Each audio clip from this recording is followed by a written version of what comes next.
Muchas veces me pregunté qué es lo que hace a un buen principio. Quizás la respuesta la encontremos en una distopía, un mundo tan gris como su sociedad, sacudido por una explosión que nos pone los pelos de punta.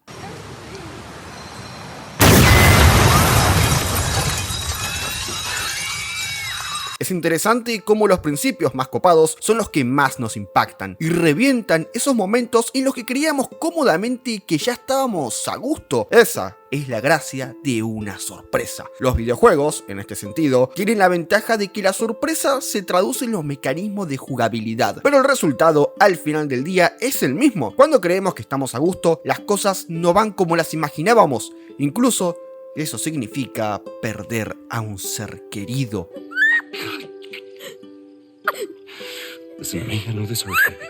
You're gonna be okay, baby. Stay with me. Por eso no puedo dejar de pensar que los primeros 30 minutos de The Last of Us de HBO son perfectos. La pérdida no deja de ser igual de fuerte. Es interesante cómo utilizan, a partir de la fuente original, los mismos recursos que en el videojuego, pero replicados con elementos que aportan tridimensionalidad y contexto, aún sin perder la esencia. Quédate hasta el final porque vamos a desgranar pieza por pieza los primeros 30 minutos del capítulo 1 de The Last of Us y entender qué nuevas cosas son las que hacen funcionar a esta serie de HBO.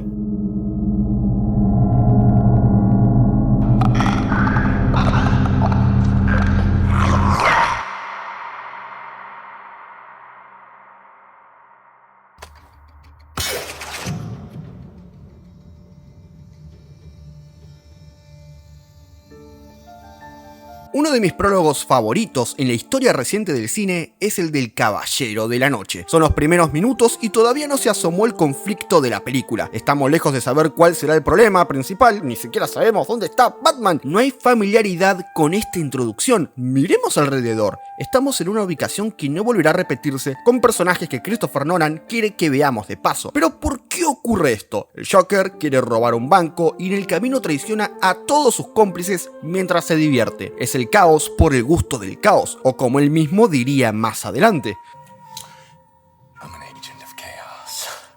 El objetivo de un prólogo es una declaración de intenciones. Los primeros 3 minutos de The Last of Us juegan a su manera con los mismos elementos que el Caballero de la Noche. Nos dan una pizca de lo que se viene, para que ustedes lo entiendan mejor. Los prólogos son como cartas de presentación. ¿Vieron cuando van a un restaurante y les traen el menú para ver los platos? Bueno, los prólogos cumplen la misma función. No vas a comerte un pato asado, pero al menos te vas a enterar que forma parte de las especialidades de la casa. That is a cheeseburger. El hecho de que The Last of Us replique en su prólogo un set televisivo de finales de los 60 no es casual. Regla número 1 del lenguaje audiovisual: nada está ahí porque sí. Todo tiene un motivo, un porqué. Mientras que el Caballero de la Noche apuesta por un asalto para demostrarnos que nadie estará a salvo ética ni moralmente del Joker, aún sin saber quién será el Joker, The Last of Us nos dice que las señales de las desgracias siempre estuvieron ahí, aún sin saber cuál será la desgracia. El set televisivo es utilizado a modo de disforia de la realidad. Establece tanto para quienes jugaron el juego como para los nuevos espectadores que existió una advertencia. Así es, existió una voz antes, en algún momento. También podría funcionar como una cuarta pared, elegante, sumisa, no exclusivamente hablándole al espectador de la serie, sino al espectador dentro de la serie, recurso que se va a repetir más adelante. ¿Por qué es importante que nosotros veamos hablar a estos tipos en primer lugar? En este momento se nos explica que los hongos tienen capacidades sorprendentes en el cuerpo humano. La mayoría de los antibióticos con los que vivimos mejor día a día son resultado en parte de los hongos. Es un hecho. Aún así, el entrevistador se toma todo a risas y el público también. Lo destacable no ocurre tanto en el diálogo sobre los hongos y las risas, sino en el subtexto. El subtexto en el cine es aquello que está debajo de lo que se ve. Un ejemplo de subtexto, también en un prólogo, lo tenemos en Reservoir Dogs. En la escena previa al robo al banco, como estamos hoy con los robos al banco, se muestra a los personajes en una charla banal cuya única intención es evidenciar que estos tipos de profesionales tienen solo la pinta. You know what this is? It's the world's smallest violin playing just for the waitresses. Son unos aficionados. Ahora bien, en The Last of Us, el subtexto se da de una manera mucho más oscura. En el momento que el científico afirma que la humanidad podría correr riesgos con los hongos si se diera la circunstancia idónea, todo cambia. La atmósfera alegre y artificial se subvierte por una pesada y natural. No es terror, es suspenso, el eterno acecho de algo que da malas vibras, invisible, pero latente. We'll be back. En el videojuego, este momento no existe. Es una invención de la serie que tiene un solo propósito: informar que las cosas van a terminar igual de desesperanzadoras que en aquella entrevista. El propio guionista Craig Mazin habló sobre esto. La primera vez que presenté la idea de la secuencia inicial, Neil Druckmann dijo: podríamos hacer nuestro propio video donde se haga una demostración de cómo actúa el hongo Cordyceps y explicar que podría ser peligroso. Pero cuando vi cómo quedó eso escrito en el guión, me di cuenta de que era aburrido. Era como estar en una clase de ciencia de la escuela. Después de esto, escribí una nueva escena como si se tratara de un programa de televisión de 1968. Si Craig Mazin lo confesó, nosotros ahora lo entendemos. Había que darle volumen a la historia. De los primeros 34 minutos de la serie, solo 10 adaptan por completo y a rajatabla el inicio del juego. Entonces, ¿qué ocurre con los otros minutos de agregados? Se trata al fin y al cabo del planteamiento. Se plantan las bases de lo que definitivamente será el problema de la serie y aquello con lo que los personajes a futuro deberán lidiar. Ya vimos el prólogo, ahora nos toca la introducción, luego vendrá el primer nudo o punto de giro. Pero tranquis, ya iremos a eso. En la introducción, tanto el coescritor y director Craig Mazin como el creador original Neil Druckmann, también guionista acá, buscan presentar a los personajes de una manera en la que todos simpaticemos con ellos. Cuando yo menciono el hecho de darle volumen a la historia, me refiero a aquello que hice ilusión al inicio de este video, darle tridimensionalidad a aquello que en el videojuego se pasó por encima o simplemente se dio por sentado. La relación de Joel y Sarah a más profundidad, el origen de ciertos objetos o el por qué el desenlace de algunas situaciones termina pegando más fuerte. Vayamos por el principio. No hay otra mejor manera que presentar a los Miller por la mañana. Falta una figura materna, por lo que entendemos que o Bill murió o por temas personales no forma parte de la familia. Padre e hija se llevan bien, es el cumpleaños de Joel y Sarah bromea. Entonces, a susurros, la radio informa que ocurrió algo extraño en Yakarta, capital de Indonesia. Sin embargo, nadie le da mucha bola al asunto. ¿Ven cómo hay reminiscencias del principio? La advertencia sigue, está ahí, aunque nadie la vea. No van ni 5 minutos y ya entendemos cómo funciona la casa de los Miller. Y no quiero hacer de esto un resumen, pero siendo necesario ver cómo se desenvuelven algunas situaciones y por qué son agregados necesarios a lo plasmado en el videojuego. En la escuela de Sarah ocurre un hecho desconcertante y escalofriante, un presagio. Vemos como un reflejo de un haz de luz rebota sobre su brazo. Si bien esto es un simple pormenor, Sarah queda marcada simbólicamente por algo, y ese algo, sea lo que sea, va a ir creciendo en la medida que pasan los minutos. Otro momento en el que ocurre algo similar es cuando va a arreglar el reloj. Vemos las calles concurridas por muchas personas, pero cuando Sarah abandona la relojería, ya no hay nadie. Además de que las patrullas policiales y el camión de bomberos que aparecieron antes parecen señalar cada vez más una marcha fúnebre. No es como antes, ya no es una voz en la televisión o un programa de radio, ni tampoco es un haz de luz. Ahora, el peligro se materializa en forma física. Sarah va a la casa de sus vecinos y acá se desencadena uno de los momentos más impresionantes del episodio 1.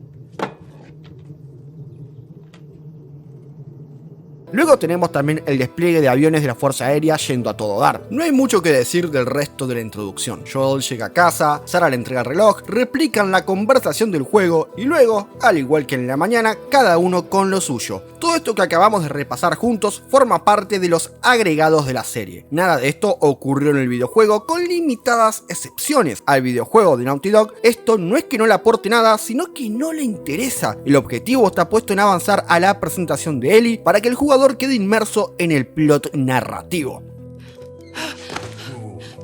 Come on now. Get on up. Fuck away from her! Mientras tanto, la serie quiere lo mismo, aunque se toma un poquito más de tiempo para darle más textura a lo que nos va presentando. Explorar nuevas vías fue para mí una de las partes más emocionantes, en tanto existiera una justificación para ello. Neil decía que, si vamos a cambiar algo, discutamos el porqué, asegurémonos de que existe una razón convincente. Vivimos todo esto desde un punto de vista nuevo e inocente, pero también vivo. Sarah fue marcada. Ella notaba algo en el aire, y ese algo, al igual que un polo magnético, la notó a ella. La tridimensionalidad de su personaje ayuda a darle un nuevo volumen a la historia de la que el juego, no negativamente, carece, y esas razones convincentes a las que se refiere Craig Mazin fueron las mismas que lo llevaron a explorar cierto lugar prohibido. Внимание, внимание! Уважаемые товарищи! Городской совет народных депутатов сообщает, что в связи с аварией на Чернобыльской атомной электростанции в городе Припяти складывается неблагоприятная радиационная обстановка.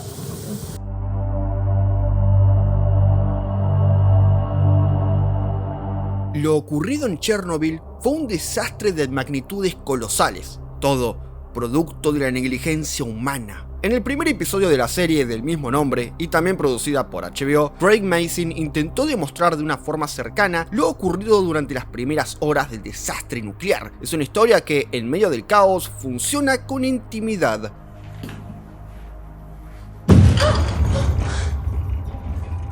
Las consecuencias sobre los escenarios radioactivos y prontamente inhabitables también se trasladan a sus personajes. En Chernobyl hace una adaptación combinada del libro de no ficción llamado Voces de Chernobyl, y Chernobyl 012340 en The Last of Us hace lo propio con el primer videojuego. Si bien el target de un producto literario y un producto lúdico no son lo mismos, en ambas adaptaciones Craig Mazin apuesta por agregados que aumentan la experiencia, sin perder la esencia original. Veamos como ejemplo el caso de The Last of Us, lanzado en el 2013. En el inicio del videojuego, la narrativa está contada a través de las mecánicas del juego, una ventaja que permite la inmersión sobre quien controla el joystick. Interactuar con la habitación de Sarah no cambiará el desarrollo del juego, servirá para que entiendas mejor quién es ella y qué relación tiene con quienes la rodean. Al respecto de esto, las palabras de Neil Druckmann, creador del videojuego, cobran más sentido. Estábamos emocionados por la idea de que podríamos agregar un poco más de contexto a la relación de Joel y Sarah y explorar un poco más con ella. Lo que no podíamos hacer era darle a la audiencia la sensación que yo tuve y que asumo que todo jugador tuvo cuando empezó a jugar, donde Sarah despierta y no puede encontrar a su padre, baja las escaleras y eso.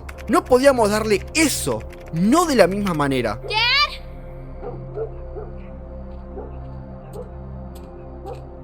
What is going on? Ahí radica la potencial mejora de la serie respecto al videojuego. Ni siquiera es un tema de narrativa o una cuestión de tiempo, sino de algo tan simple como la experiencia, muy subjetivo. Coincido con quienes opinan que si el primer episodio de la serie de HBO se hubiera enfocado al 100% en los eventos del 2003, estaríamos frente a un debut perfecto. ¿Se imaginan que veamos a un ritmo menos acelerado el inicio del caos en la población y un poco más de Sarah y Joel? Sin embargo, fue bastante obvia la necesidad de ir al conflicto central. A partir del minuto 34, la serie se acelera de una forma vertiginosa. Casi que lo que viene después parece otro episodio. A ver, tampoco que estemos ante la adaptación de Uncharted que cicatriza retinas y fulmina las ya pocas ganas que existen de ir al cine. Hey, you're starting to figure it out, kid. Yeah, learn from the best. You got a heart of gold, Sully. ¡Ay, cerrá el orto! ¡Cerrá el orto! ¡Cerrá el orto! Esto no arruina el episodio 1 ni mucho menos, pero lo aleja de esa tranquilidad que venía manejando y pierde, entre comillas, la chispa creada al inicio. Por eso creí necesario referirme a Chernobyl del mismo guionista. Ahí, al tener de target un público más adulto, no hizo falta saltar rápidamente de página. Sin embargo, The Last of Us apunta a un nicho más generalizado. Es entendible la necesidad de ir rápidamente al quilombo. No vaya a ser que vayas a aburrir a la audiencia entre adolescente y adulta.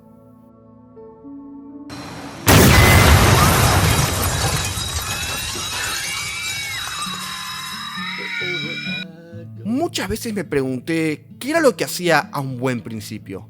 Erróneamente creí que se trataba de la sorpresa, pero me di cuenta que tanto la ficción como la vida no son una cuestión de cajas envueltas con exuberantes moños, sino de pequeñas y grandes experiencias. So take me down easy. Take me down easy. Hey, si se quedaron con ganas de más, en TikTok estoy subiendo las curiosidades de la serie de The Last of Us de HBO, así que si quieren ver por ahí hay más contenido. Y si me siguen en Twitter, muchísimo mejor, que estoy bastante activo por esos lados. Y nos estamos viendo. Chau, chau.